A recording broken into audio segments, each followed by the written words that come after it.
But just to kick you all off as well, or to kick things off, should I say, you'll see a poll that will come up on your screen around hackathons. So have you ever participated in one? Is this your first one? So if you can quickly answer on there, and then we'll get the results back from the poll.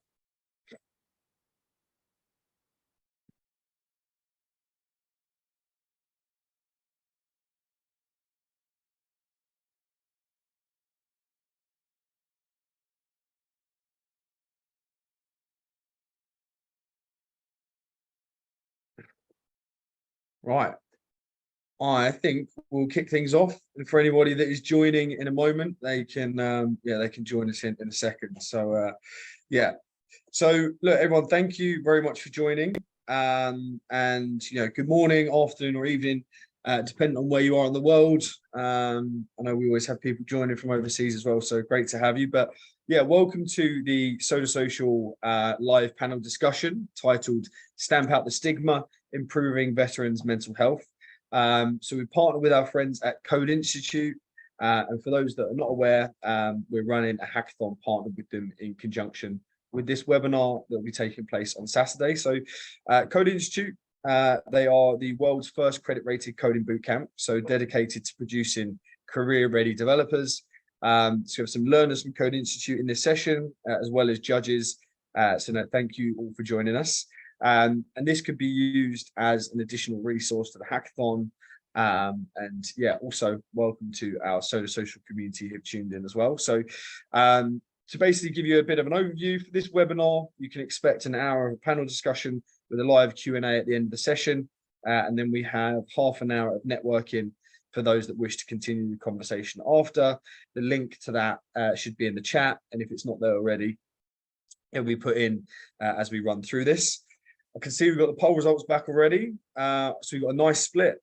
So we've got 56% of people have done a hackathon before, and then 44% have not. So I think on Saturday, that'll be really interesting to see.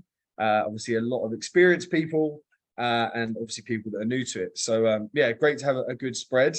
And yeah, look, I'll jump into the sort of introductions. So my name's George, and I'll be the host and chair of this webinar. I work for Trust in Soda and Soda Social. So by day, I'm a technical recruiter, and I specialize in the sort of software engineering, mainly mobile development and JavaScript sort of front-end development space. And Soda Social, what we are, we basically are an offline, say that offline, but we're online right now, offline and online networking community that aims to connect our network by discussing the relevant topics that are really impacting the industry, and bringing experts to sort of share their knowledge as well. So we want to make the discussion as engaging as possible. So if you have any questions for our panel throughout the webinar, feel free to ask them in the side channel, in the chat box, or in the Q&A section, and we'll get through as many as possible. But if we can't get through all of them, there is the networking session afterwards. But yeah, before we kick off, please note this is being recorded and will be uploaded to our Soda Social YouTube channel. We'll share some links to that after the call as well. And you can also access, upcoming webinars and podcasts on there. But enough of me. I'd like to introduce the rest of our fantastic panel. So we have a number of industry experts and, veterans on this call. And so, really have a good passion, for stamping out the stigma of mental health and also the utilization of tech. So, yeah, if you folks could introduce yourself, your role and your experience. We'll start things off with Chris Reeves, please. Good evening. My name's Chris Reeves. I'm just about a month and a half left for leaving the Royal Navy after doing 22 and a half years service, most of them as a physical training instructor. My role now, the work I'm going into now, I'm a performance and well-being coach. I'm a mindset coach as well, and I'm really passionate about particularly armed forces, veterans, mental health, males in particular, because we all know that we're not the greatest at talking. And without going into too much detail, I'm happy to answer questions on this at the end if anyone wants to. I've been down my own path with my own mental health. And the reason I'm doing what I'm doing today is because I don't want to see anyone going down the road that I went down or almost went down. So I'm hugely passionate about having an impact on humans. That's all. Thanks. Thank you, Chris. No, love it. And thank you for joining us. Really do appreciate it. Next up, we have Natalie, Natalie Ward. Hi, I'm Natalie. So I have been in a number of tech roles and also sort of struggled with my mental health. I've been through a number of sort of coding courses to upskill and retrain and so forth. So hoping to share some insights on that for this session. Lovely. Yeah, no, that will come in really handy, Natalie. I think, as we know, everybody on this call is going to be doing maybe their first hackathon and going through sort of coding schools. So I'm sure they'll be really keen to learn a little bit more. Next up, Richie, if you wouldn't mind introducing yourself, please. Hi everyone, good evening. Richie Metcalf. I am ex-Royal Navy, ex-rugby league professional, and now working in construction industry as a consultant project manager. I, in my spare time, also work with young athletes in rugby as a rugby agent. So I manage their careers and some might say their well-being as well.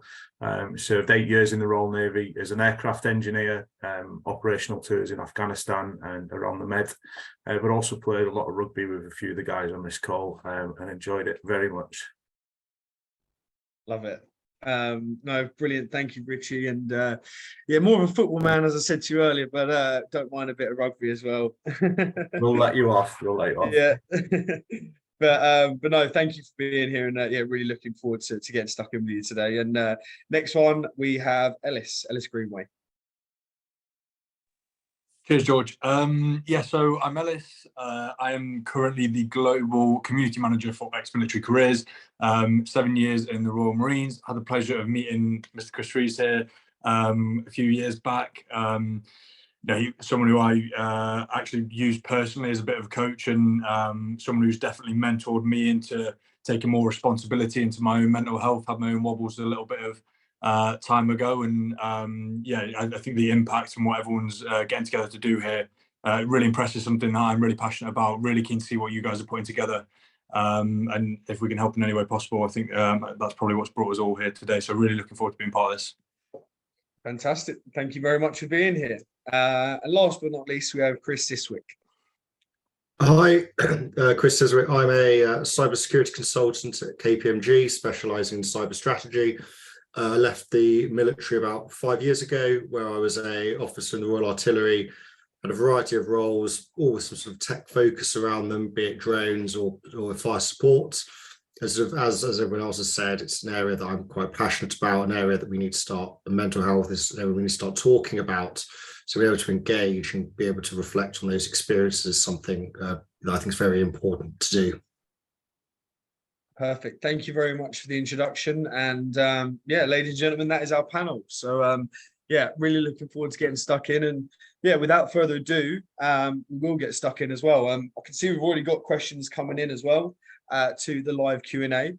I'll kick things off with that first question, although it may sort of be answered further through, but yeah, really keen to answer that. A question for you, Chris Reeves, that's come in already. Question is, what would you say are the top mental health related challenges that veterans may be struggling with, you know, when transitioning? You're on mute, Chris. How's you muted, mate?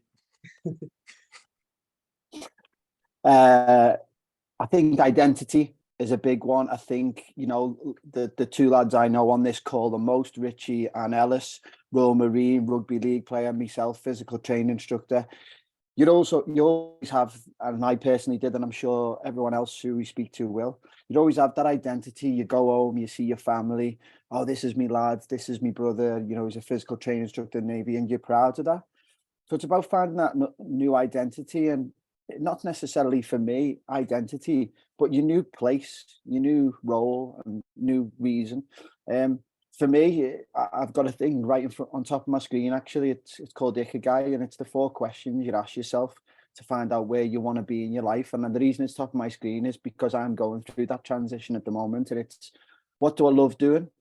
what am I good at? What can I bring to the world that the world needs it, and what brings me money? And when you get to the bottom of all them questions, that's when you know what you should be doing.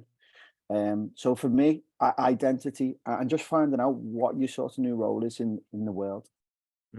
Yeah, and I know for a fact you've established that extremely well. You've held a talk in our offices as well, which a lot of people had some really good benefit from as well. And obviously from Ellis saying you've been a personal coach as well. So yeah, I second that. It's yeah, no, really, really insightful. So thank you very much. I can see we've got another one as well. I promise we'll kick off into the questions, but it's great to see some Q&As come in already. And a question from Grace has said, do you think the aspect of anonymity would help veterans come forward on sort of discussion boards, or would that maybe also take away from reducing the stigma? A question I'll throw out to everybody. I'm happy to jump in on one on this quickly, but absolutely, I think that initial stage, you meet people in the military world, and it's as with what the point of this is, stamping out the stigma. There's the stigma around coming forward, the negative way that can sometimes be perceived, which usually isn't even true. It's something that's completely made up in someone's brain. Often isn't the case, and you've got everyone saying that always offering a shoulder, offering an ear, etc. But this idea of how it potentially could be perceived that's not necessarily true. And a lot of the time it is just, it takes a little bit away from that openness and the vulnerability that you have to have in order to start having these conversations. If you can put something out there and just be understood, and then, without your name being to it, without your face being to it, and then pretty quickly you'll start to understand, actually, there are other people going through this. This is completely normal. I should be talking about this. And what we really need is just a lot more people to start taking that plunge into putting themselves out there and be willing to be vulnerable and open and talking about the struggles, because that's usually the people who are willing to lead and have those conversations. One person steps forward, and the next thing you know, a dozen more are following. So I think the anonymity aspect is something that's good to have there, but we also want to breed that culture where it's not actually necessary, if that makes sense. Yeah, for sure. And yeah, no, a fantastic answer. I think definitely, as you mentioned, stamping out that stigma, being the shoulder or the ear, yeah, definitely for sure. So thank you very much, Ellis. Hopefully that's answered your question, Grace. So to jump into one thing, and I'll start with something from the Harvard Business Review. So something that they said, they highlighted that the importance of being open with colleagues at work, and creating safe spaces to talk about mental health. I've seen some things internally from our business at Soda. We have a very open, sort of culture on that. But how can safe spaces make an impact, a positive impact, would you say, to Chris Reeves? Yeah, I was very fortunate enough to get asked by a company to do a workshop on this, and it went down really well, and I learned lots from it as well. For me, a couple of stats are 55 last year, 55% of people made up a physical ailment to mask over their mental health sort of ailment, so people are making things up because the stigma's there, and a lot of people are getting mixed up with what mental health is, mental illness and mental well-being, and that's a real massive thing for me. I know me and Ellis have talked about this. When you're talking about mental illnesses, these are illnesses, actually something wrong, people. When you've got mental well-being, that can be things that you're not doing for yourself. You're not looking after yourself. You're not moving, you're not connecting with people, or disconnecting. You're not learning, developing, exercising, eating well, drinking well. These are the things that people miss out. And then, or maybe they're down the pub every night, overindulging, or well, not necessarily the pub, but overindulging things they shouldn't, whether that be too much social media, too much game playing, too much chocolate, all the different things. But then all of a sudden people want to turn around and point the finger and then go, oh, well, I feel so bad. Well, let's have a little look at what you're doing. It's not maybe perhaps a mental illness. It's maybe something to do with your mental health and mental well-being that we need to look at. But with a safe and open environment, there needs to be people with understandings around how we talk to people and how we can create safe spaces. I was very fortunate to be invited to a wellbeing forum, and only 1% of everyone who was asked, only 1% of people would approach their line manager with a mental health issue, which is absolutely unreal when you think Crazy. about it. So when you think about what do we need to do more, we need to have more safe and open environments to have these discussions. We can have forums just like the one I done at your sort of workshop, where we can have people together and openly discuss, you know, best practice, things that they do. Oh, do you know I walk every morning? Do you know I do this every morning? Oh, I journal. Oh, I didn't know you could journal. How do you do that? I looked at yoga, I look at this, and it's all these little 1% added every day. If you add 1% every day, in a year, you're 365% better. Now that's the type of maths I like, and I'm a physical training instructor and I'm not very good at maths. So we just keep adding them 1% every day and getting better, sharing best practice in the workplace, having people in the workplace who are well-being champions, who know how to talk to these people, who's not going to sit there and judge, who can ask opening questions, who can sit and actively listen and have empathy. They can sit there and summarize, because if there's nothing worse than saying, if you're saying to me, yeah, my little son John's he's been doing bad at football, and I go, oh, your lad mix at rugby, this person think I'm not listening. You know, these are the environments we need to be in to make people feel relaxed and open. And we need to have a system in place where there's a pyramid of well-being in the workplace. If you have your mental health sort of first aiders, your well-being champions, and then people we need to go to in certain environments. I hope that answers the 100%. question. Yeah, no, it's brilliant. I think bringing your experiences into it just even adds that bit more weight as well. And I think, love that stat. You said that to me last week as well. Actually, 1% every day is 365% over a whole year. And it's often looking about, you know, the shorter goals to how to get to that longer term goal. So no, totally agree. And yeah, a fantastic input. Thank you. And leading into my next question, I'll come to you again, Chris, just because I know it's something you were quite sort of open about and happy to talk about as well, is in terms of like technology side of things. So have you seen any examples being utilized to create safe spaces for folks? So you mentioned obviously having those people there, and is that the main sort of areas then that you've sort of identified from speaking with these people? I think when we think about how can we assist people, we live in a culture, in my opinion, that we cure rather than prevent. And one of the best sayings I've sort of started using a lot is, there comes a point where we need to stop pulling people out the river. We need to go upstream a little bit and find out why they're falling in. You know, it's all right saying, oh, Ellis has had a bad day, let's look after him here. But we need to go back and say, you know, behind every reaction, there's an action. Why is he like that today? So it's having the best practice in place. And one of the best ones, and I don't know whether I'm giving too much away, but I think it's great for everyone to know. It's Sussex Cricket Club, one of the first sports clubs in the country to have it. And basically it's like a Netflix. And let's say I'm going on, maybe today I feel anxious.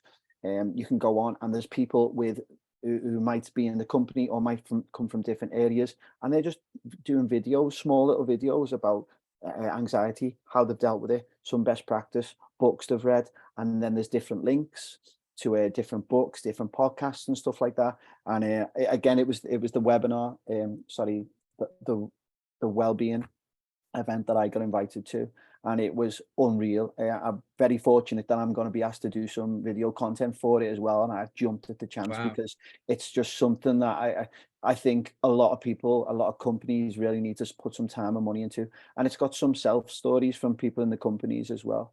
You know, I think we all know the different types of places, like, you know, the Samaritans and stuff like that, we can help. But I think we need to be looking at the prevention side of it rather than the cure, because there's a lot of cure stuff out there already. Yeah, no, that's really interesting. And for everybody that's going to be involved in building a new website, take notes. Part of the hackathon. Really, obviously, very impressive idea that's obviously, you know, made a very big impact. So no, thank you, Chris. And Richie, a question I wanted to throw out to you. So in terms of you know, sort of building a community, I mean, why is it so important that building a community for veterans who move into civilian life, you know, particularly after working in sort of large teams in the military? Why is that so important? I think, you know, the obvious answer is that you've got more people to ask the stupid questions to, and I think one of the things that I did, particularly in my transition, is every time I met a new person or a new contact, is ask them to, to put me in contact with 3 other people that they've, that they might have connected with. LinkedIn's very good for that.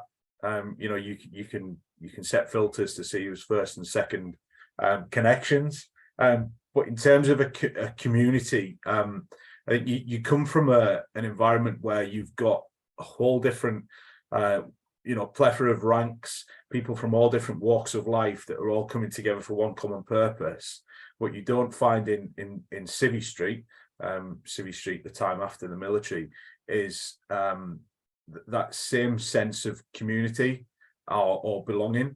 You find that some people will come to work to earn a wage. Some people will come to work because they feel that that's their purpose and their passion in life, and others are just there because they ended up there. It was the first job they found. There are a lot of people like that, and you'll find that when you leave. I think in terms of building a community, it's important to have as many different people from as many different walks of life to ask the silly questions, the questions that perhaps you feel you can't ask your oppos in the military, and to be able to grow a network outside of what is your immediate circle of friends. If we just rely on our immediate circle of friends, chances are we're probably always going to do what we've always done. I would have probably always been involved in rugby. I'm not now because I branched out a little bit. It's important to get different perspectives. It's important to grow a network of people who are at different stages in their career as well. Not everybody wants to be speaking to somebody who's just transitioned. It's important to speak to somebody who's perhaps 10 years out to understand how they got there, the different, I suppose, career paths they took, or the different challenges they encountered, because everybody's feeling something different at a different time. I know I'm, nearly 8 years out now and feeling very different to how I did when I first left, reevaluating where I want to go. And, some people I know who left at the same time are going through a second career change. And they only did that because they built a really strong network before they left. So, in a word, very important. But I think the best thing to do is feel comfortable to reach out to somebody who perhaps wasn't in the same rank as you, or in the same trade, or even in the same service. Because you'll find that veterans particularly will see that you've worked in the military in the past and you've got some sort of commonality between you, and that goes a long way, believe it or not. Yeah, no, 100% agree. I think what you mentioned, obviously, about having that sort of rugby background as well, obviously that's a team sport, and I think that for me, when I was younger as well, I always played football as a kid, and having that football team I could go to outside of my normal group of friends on the weekend, which is a little bit different, and meeting new people, and so yeah, no, I definitely agree with you on that point, and again, thank you for your input. And the question, just to sort of change it slightly to sort of maybe move into like sort of education. So research from LinkedIn from the last year or so has basically indicated that people who are offered the opportunity to learn at work and improve their skills are 47% less likely to be stressed. So with this in mind, what value can education and upskilling provide to the veteran community, and how can this impact their well-being? And I'll go out to Chris Siswick for this one. Yeah, I think it's quite an interesting one, because I think, and I've experienced this quite a lot, is that you suffer a lot from imposter syndrome, because you have that idea that you're going into something and you don't have any, you don't think or should be where you should be. You don't think you have that ability to do it. And it's really interesting what Richie just said, because the reason I got my job in cyber was because an ex-military guy was looking for a cybersecurity consultant, and I had no cyber background. He said, I know what you're capable of because of what you've done in the military. The other bits you'll pick up. The other bits are the bits that I struggle with, because it's quite deeply technical. And I find myself getting nervous or stressed at work when I don't know how to do something, or going outside of my comfort zone. Now, you're never going to succeed or push yourself if you don't go outside your comfort zone. But the best way to do that is to actually go out, learn, understand. And with technology nowadays, there is so much out there to learn about whatever you want to. We're going further when you look at sort of AI and how we can do sort of more personalized training experiences. But by far, with the tools out there, if you know that you've got a big presentation in 2 to 3 days with the client about something you don't really know about, the best thing you can do is go and research that. And it's just a Google away and looking it up. And that starts to help chip away at that imposter syndrome, because once you've learned it, you're hearing people saying it, you get that opportunity to use it with other people within your organization. You get that confirmation, and then you start to feel like you're fitting in, you're normal, and you're the same as everyone else. It's just, and again, as an aside from that, things are changing so much that if you're not learning, you're standing still or arguably falling behind. So harnessing that, harnessing the training out there, be able to not only make you feel that you're in the right place, but also starts to edge you towards being above and beyond people. So you start feeling even more comfortable, because you then feel that you're becoming a leader in the area that you're looking into, rather than just somebody who's there feeling a little bit inadequate and out of place. I think as a veteran, because of the jump you make from most roles in the military into civilian life, you're always going to feel like that, especially as you're working with people who've probably got 8-9 years experience doing that. I think what I'd add to that, George, as well, is that a lot of military veterans, especially during the transition phase, think that educating and upskilling means getting recognized qualifications, and that often that's not the case. We get pushed down the route of going through certain schemes or certain providers for different courses, when often there's a lot of information out there, and YouTube's a great source of information. Upskilling could just simply be going and spending some time with somebody in the role that you think you might want to be going into, understanding what it is they do in their life at work, understanding their work routines, understanding the places they might end up working, the environments they might be working in, because that starts to, I suppose, dumb down the feeling that Chris was describing, that imposter syndrome. The more you understand about the situation you're going to be putting yourself in, the better you start to feel about going out there and actually doing it, and being able to say on your CV, okay, I haven't got a recognized qualification in this, but I spent 2 weeks on work experience with X company in this role doing this job, already puts you ahead of somebody who's coming out fresh with absolutely no qualifications. So I think veterans need to not feel too pressured to go and spend their enhanced learning credits straight away to get whatever course or PM course that might only be valid for 2 years, and actually feel more comfortable about just getting comfortable with the topic. Immerse yourself in the environment, watch the YouTube videos, read about it, go out and meet people in that environment, and quickly you become less feeling like an imposter. Can I just add to that, George, if you don't mind? Of course you can. I'd really love that, Rich. I think one of the best things that I've heard over the last year or so was Stephen Bartlett, who does the Diary of the CEO. And he refers to that there, Rich. He says he went to university a couple of years back, and he was going to study whatever he was studying. He got his new pencil case, he got his new laptop, and he was there all the day, smart as you like, ready to go. And as he was sat there, the girl on the other desk was asleep, hungover, and she slept the whole day. And he thought to himself, in 4 years, she's got the same degree as me. And he walked out of his degree and he went, no, I just want the experience. And I think we get so caught up as a society of going, you need this degree, and certain things you do need degrees for, and I totally get that.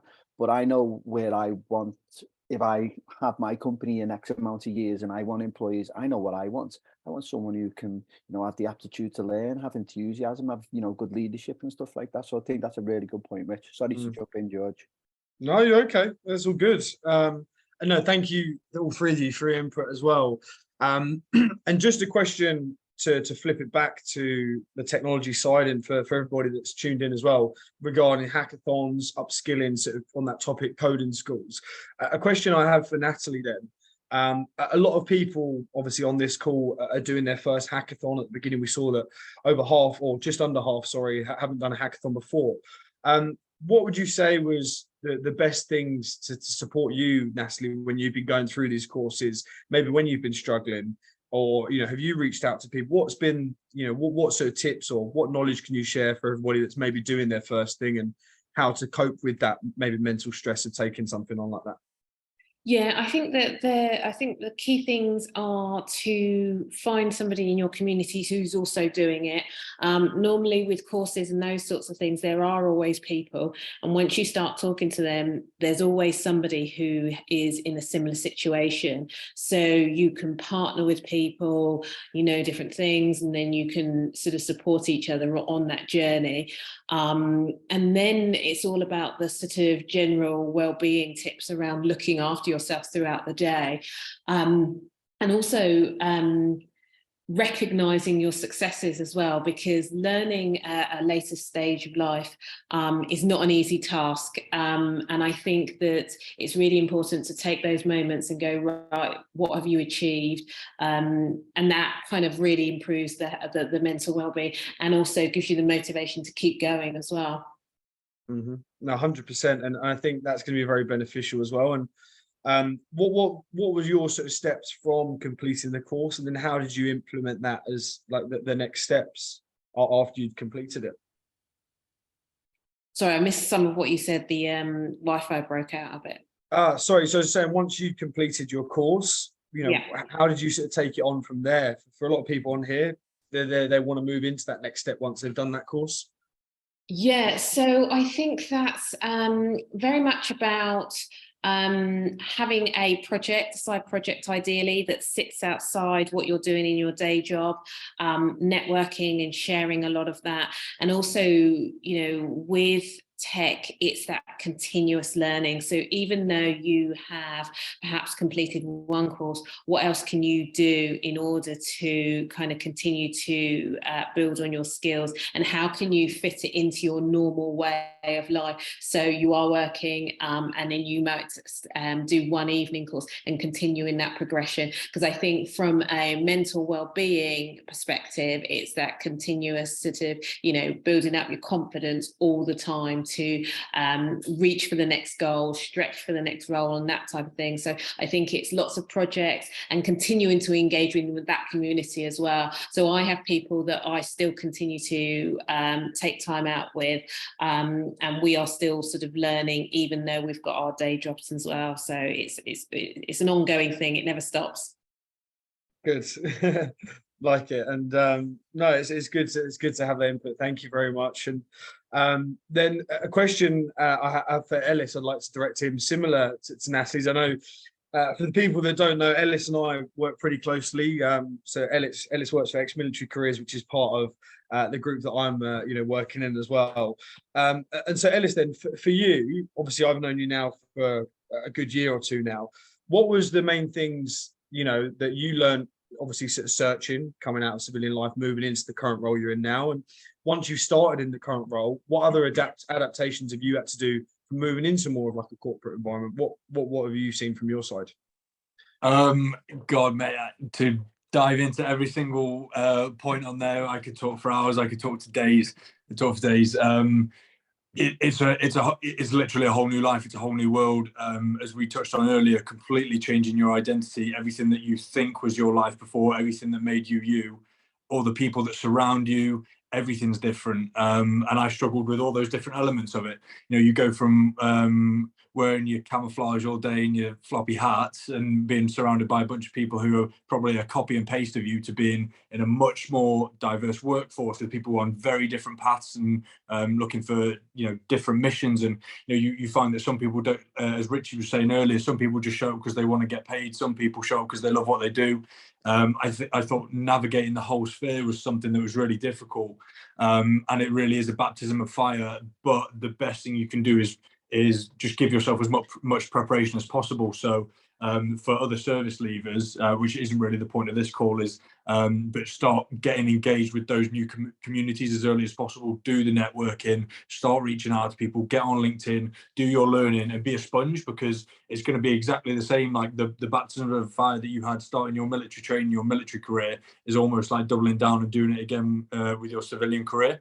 So yeah, but embrace that, and what you're doing is, yes, you're walking into a whole new world and you're leaving one behind, but that doesn't have to be a negative thing. Joining up, like as a young lad, being in the Marines was all I wanted to do. Best, and I still look at it, and it was my dream job, and I'm so happy I did it. But ever since I've left and been proactive in creating a new life for myself and having new goals, that's been great too. So having that positive aspect now that I do have, I definitely didn't have a year and a half ago when I was looking at leaving, when I was like, have I made the right decision? Who else is out there? Is anyone else thinking this? Should I go back? Have I really made a bad decision? I don't know what I'm doing. The imposter syndrome, the idea that, all these other people who are in similar roles to me haven't got the experience that I've got. Is their experience better than mine? So you're starting to ask yourself all these questions, and probably a little bit of just backing yourself a bit and creating that confidence and embracing the journey, really. So not sure if I answered your question in a bit too much of a roundabout way there, mate.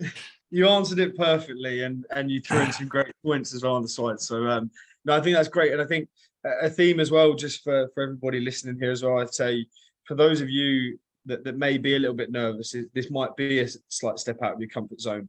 As you've heard from everybody on here, is take that leap, and move into the space that makes you feel a little bit uneasy, a little bit nervous. And I guarantee you, after you've done that, throw yourself in the deep end. After you've done it, you'll come out so much happier, more confident, and with the upskilling, the skills that are needed for what you want to pursue. And a question just while we're on it, sorry, I've got it in the Q&A box here. A question for Chris Siswick.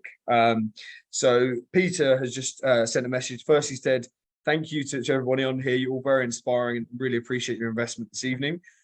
He said, I'm interested in cyber, but without qualifications at the moment. He said, I'm remote learning, TIA Networking Plus, and booked onto Ethical H with resettlements. So I'm self-teaching because courses seem to get snapped up. But what other offers of advice could you give on these steps alone? This sort of fits in with being transferable skills to investigative, and he's also working towards, working with government. What would you recommend, Chris, for someone like that? Yeah, I was just actually typing an answer. Okay. I can do it now. I think the main bit I'd start off with is, it's almost like what Richie was saying about the qualifications. I've known so many people who would come to me and go, I've just gone and got 4 project management qualifications. I'm like, that's great. But the first thing you'll get asked is, when have you used Prince2, Agile, APM? So I think first, with cyber is pretty varied. KPMG, we have, I'd say, pretty much the whole scope of the services. So there's things like penetration testing, incident response, cloud, IAM, operational transformation itself, operational technology, etc. So I think at first start having a think about what the areas you want to go down, and then once you have an idea, looking at what in job descriptions, what are the qualifications that they're looking for, so you can start aligning. You don't want this scattergun approach. From there, once you had an idea, I think my first port of call will probably be Tech Vets. They have a plethora of training. You go onto their website. They're linked with the Forces Employment Charity. For those that didn't know, this sort of Forces Employment Charity has been recreated mid last year to encompass both the Officers Association and the Career Transition Partnership, because you shouldn't really be pigeonholing people based on what rank they are. So it's all together in one, and they're associated with Tech Vets.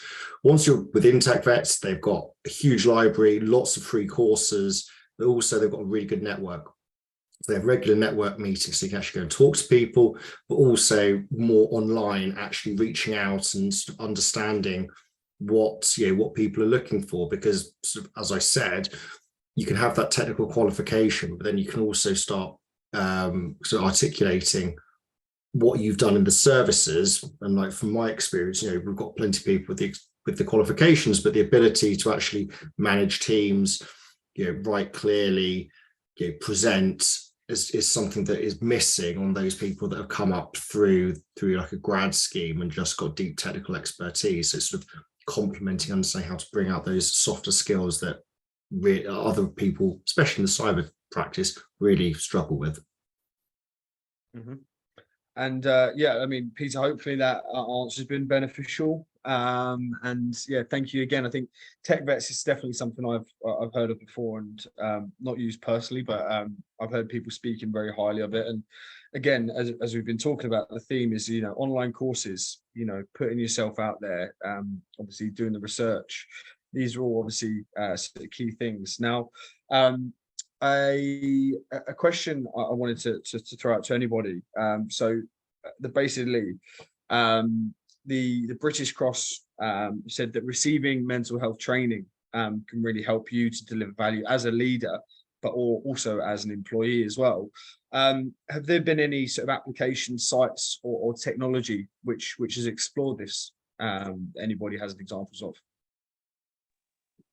So there's something really simple which anyone can jump on. I think it's called like Free Courses England, which they pump out courses all the time, which anyone can hop on. You can do mental health first aider courses, suicide awareness, all things like that. You can just register up and get on, which I think is fantastic, especially if something you're passionate about and it's something right there. All you've got to do is be proactive. I did have one other point, but I've started talking, it's gone out of my head. So if anyone else wants to jump in while I try to remember, feel. Yeah, there's a few. So at work, we have a couple that we use. The one's called Kaido, which is like a well-being community app where it gets you. So if you have an organization where you want to socialize this, gets you in a bit of a competition. So it's getting you out. We have regular competitions like going out and how many miles do you do? Get people outside, reading those sorts of things. And then there's another one called Unminded, which sort of helps you sort of, understand patterns, diaries. Yes, using this AI to actually understand why do you feel a certain way, and if you can do what you're doing on a daily basis and go right, it can then start to do a bit of machine learning and go, actually, well, perhaps you need to get out and get for a 30-minute walk to help you feel better. That helped you last time. That helped improve your mood. And then the standard LinkedIn Learning's got courses. I think we go back to sort of the question, if you can understand things that help you and see how things helped, you can then offer support to other people in your organization, as that sort of was a bastion of good practice. But every little helps it getting that conversation, asking if you can give advice. Yeah, I just jumping on what Chris is saying there, it was leading into what my other point was, which is about this idea that if you can teach something, you obviously know it. And if you know it, you can teach it. And if you know it, what you're teaching, you can also apply it to yourself. And I, as part of my time in the Royal Marines, was also a trauma and risk management practitioner. And the things that I learned when I was looking for conversations with people who'd experienced trauma, you start to realize you can also apply to yourself. So you don't have to go out and do those individual, courses or therapy for you. Just a bit of education and a few tools to help yourself can go so far. But Scouse, I know you want to jump in there, mate, so I'll pass over. Yeah, I was going to just ask Chris, what was that one that uses the AI? The one I sort of used a little bit is Unminded. Unminded. That's the double one. But yeah, so it gets you into doing diaries, and gives you some tailored suggestions around your mood, be a friendly bot. And I think, as far as I'm concerned, something that starts off doing that could only mean they're going in the right direction. I think for me, thanks, Chris. For me on that is, and I've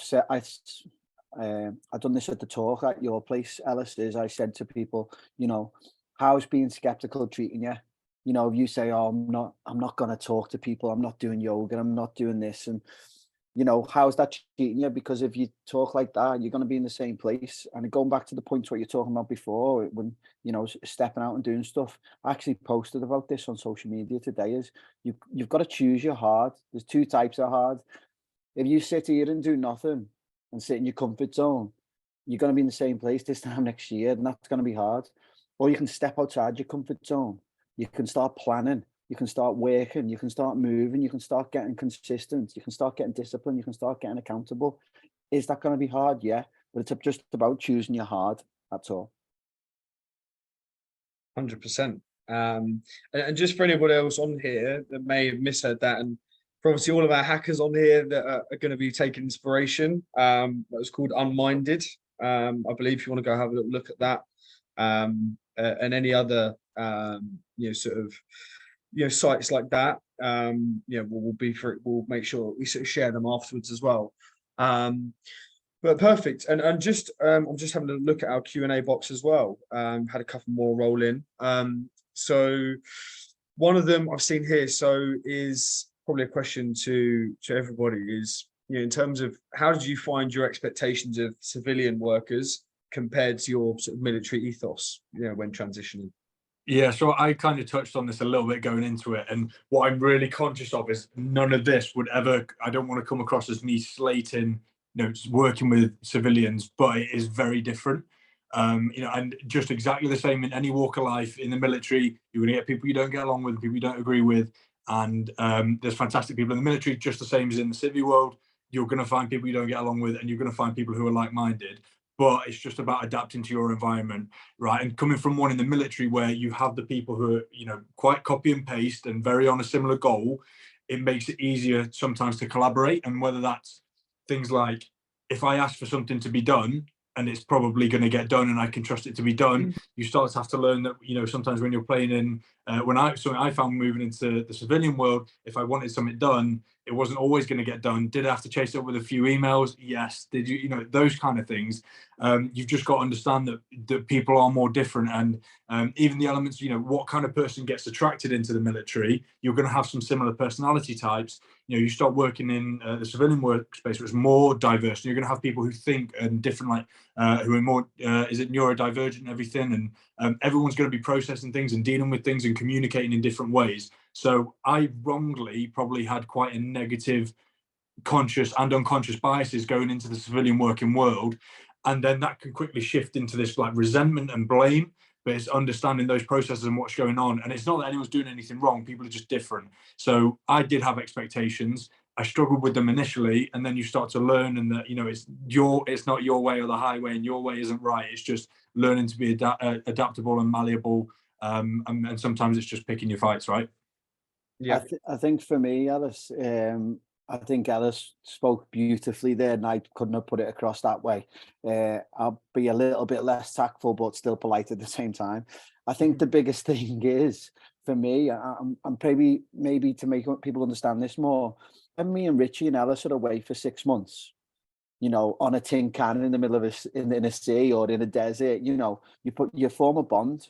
The general average Joe or average Jenny or average whoever who's in an office in London, they go to work and they go home. We live together, we perform that, but and as you say, us three have played sport together as well, which we have that bond, that togetherness, that brotherhood and stuff like that. And when it doesn't happen, I mean, I've had conversations with Alice over the last month of things that have happened with me with companies, and I've been like, wow, it is different out here. So I don't think it's anything negative. It's just that it's such a close bond in the armed forces that I don't think you can replicate that anywhere else in normal business. Yeah, for sure. And I think, obviously from speaking with you, Chris, and obviously Alice as well, it seems that you did have a really, and still do, obviously a really good relationship from that. And that's something that obviously, helps you as well. And flipping it back to sort of like the tech world again. So, Natalie, a question for you then. So within your company, how is it that you folks, obviously I know Chris mentioned a few things they do internally. Is there anything set up in your business to sort of help with people, with their mental health in tech, or is there anything particularly that is poignant to you? I know you mentioned a few points earlier about having people to speak to, being on LinkedIn, but is there anything internally, sort of that you've found within your business, or anything that you're supporting your team on that? Yeah, so there's lots of stuff around safe spaces in order for people to be able to, if they're not up to anything, or if they don't want to, if they're not in the right mental space, and and it's about not having any judgment about that. So, you know, that's very much about the culture that we instill, and making sure that, you know, if someone is taking time off for a physical injury, then we give the same respect to anything else. And I think that enables people to really be honest about what's going on. And then it gives us the opportunity to support people from that perspective. From a text perspective, you know, we promote some of the well-being apps, whether that be Calm or Balance, these sort of meditation apps, and try and encourage people to use them as much as possible to kind of help with that process as well. Fantastic. Yeah, I think definitely from my side, I echo that. You know, having those internally and having a safe space, as you said, is really, really important. Somewhere people can go. Chris was speaking about this pyramid earlier, of where at the very top you have somebody who's an ambassador, then you have the people that are mental health trained and mental well-being. And I think in the modern world, it's just so important. And you know, it's yeah, definitely really interesting to hear from your side. Just while I've got you as well, Natalie, I want just ask you another thing, to frame it back to obviously all of the students on this call. You know, what would you suggest for them? You know, what's the tips that you have on building the best apps for when they're going to be presenting them on Saturday? They've probably already started building them. What are the tips that you can share with them on that side, the best tips for building these apps? I think very much start with your use cases and kind of try and build them out as much as possible and kind of make them complete before you start sort of jumping ahead to what that technology can look like. Because I think once you have that use case and it's complete, it's going to really be able to meet the needs of the user. So I think that's the biggest tip. Yeah. Lovely. Well, everyone listen up and yeah, take it on board. I'm sure everybody's been busy, and I'm sure as soon as we finish the networking after this, they'll be busy again. So thank you very much, Natalie. I'm just going to say we've had one or two other questions come in as well. Just transitioning. So Janet has said, you know, age is generally seen as a barrier into tech. What advice would you give to an aging veteran who's worried about this, you know, transitioning? I'll take that if everyone's happy. All good.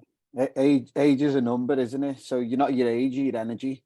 You know, I'm 40 this year. What does that mean to a 50-year-old? What does that mean to a 60-year-old? I mean, I want answers here because I have no concept of age. You know, if you turn around and go, I'm 40 this year, I can't do that. You know, if you've got a 60-year-old veteran, would they suggest they're going to be hog carrying on a building site? Maybe not. You know, but for me, age discrimination cannot be part of it. If someone's ready and fit and well to do the job, no matter what age, size, gender, race, they're good to go. I'm sorry if that doesn't answer your question as well, by the way. I'm just backing that up. I would just say, you know, gone are the days where you jump into a world, you pick your working role at the age of 16 to 21, and then that's you set for life. Like, career changes are so common now, and it doesn't make it any different just because you're coming out of the military. You know, people do it all the time. I forgot that guy's name, but he was a SEAL and then trained to be a doctor and then now works at NASA. Like, if he can do all that, you can definitely make it work. Play on your strengths, right? If it's one of those, okay, if you're thinking my age is the thing that's going to hold me back, why shouldn't it be the thing that propels you forward? If you've got more experience and you've got, you know, all these other life lessons, showcase them instead. Flip these negatives, look at them at positives, and just be fully aware that the career changes are more than normal, regardless of whether you're veteran or not. Embrace it, and if it's what you want, just go for it. Yeah, and that's exactly what I'd say is you're going to get people who have been on, I'm 35. I'm still behind people of this day and age who are like 15, 18, 20. What you've got as a veteran is a completely different set of skills. Like, your ability to communicate, your experience with working with difficult people is things that people aren't going to have from graduates. And that's what you need to harness, is that you can have that ability to learn about tech. You don't need to be the expert, but harness, as Ellis was saying, what are your positives? And it will be managing people, working with difficult people, meeting deadlines, project managing, all skills that probably, not to be ageist here the other way, that a 15-year-old who is a script kiddie won't have. 100%. And yeah, I think it is. I think, sorry, George, what I'd say is, George, what I'd say is just that, we shouldn't, that nobody would discriminate on age, but there's this unconscious bias in almost everybody nowadays. I think what's important to note when you're maybe an older veteran leaving is to look at I suppose the setting that you think you want to be going into. What does the lifestyle, what is the lifestyle that you want to be you want to create for yourself? And if that's a part-time job in Bournemouth earning so much a year, don't think too much about the sector or the industry. Try and create that lifestyle for you first, and look at what industries and sectors can I suppose give you that. And I think more about being self-aware of the company that you're going to aim yourself towards, and understand whether or not they're working in the demographic that you're currently sitting. If you're looking at, you're a 40-odd-year-old female who has had no experience of the company you're trying to pitch to or the sector that they work in, perhaps spend your time during your resettlement in upskilling yourself. And it's like I said earlier, upskilling is not going and doing the courses, but immerse yourself in that environment so that you can talk the same language as they do. When you go to the interviews, you understand the posts that they're putting out on LinkedIn, the topics that they're talking about at the time, and you quickly become current. And then age really doesn't matter, because the setting that you're in, you're talking the same language as them, and it really starts to, I suppose, people stop seeing the age, they start seeing the person and the skills that they're bringing. So I think yes, it's scary, but put yourself out there, immerse yourself in the world and the sector that you want to go into. Don't feel too scared about going out of your comfort zone, because you'll make it work eventually. It's what we've done. It's why we became military personnel in the first place, is because we were used to just getting by with next to nothing in the military. We always made it work no matter what. Yeah, for sure. And yeah, no, again, you've all answered the questions. Fantastic. So again, thank you for answering the Q&As live while we're on here. We've got about a minute left, so we will jump. I said to the people here, the hour flies by, which it has done. So we will be joined on to the networking. So Lucy has just kindly put that into the chat for us. And sorry if we did miss any on the Q&A. I know there's a couple on there. But feel free to jump on, and obviously we can ask those questions directly to the panel. So the last very poll before we go. So from today's discussion, which task do you think you'd like to base your project on for everybody that's completing the hackathon? I know there are a few that Casey has shared yesterday. So if we can have a quick vote, which one are the ones that everybody thinks they're going to be looking at after today's discussion? So you've got the mental health resource hub, the veterans stories, the art therapy gallery, the interactive self-assessment, you've got the wellness tracker, and then you've got the virtual support group. So yeah, if everyone can vote on, and we'll join you on the new link in just a moment to continue the conversation. But again, thank you everybody for joining. I think today's been super impactful and very educational for me as well. And yeah, can't thank the panel enough. So Chris, Richie, Ellis, and Natalie, thank you so much for joining us. And if you have time free, we'd love for you to come and join us on the networking in just a second. I'm sure there's going to be a few people on there that want to continue the conversation for the next 30 minutes. So yeah, we'll see if we can get the poll results, and then we'll all jump onto that next link, whoever's around. So we've got a nice spread across the poll, which is awesome to see. So it looks like obviously people are having very different ideas about which projects they want to complete, and probably which ones they've started as of yesterday when the teams kicked off. So great to see. I thought there might be one that sort of beat all the rest, but that's great to see. And yeah, well, we'll see you all on there in just a moment. So I'll be joining in just a second. But yes, thank you all very much.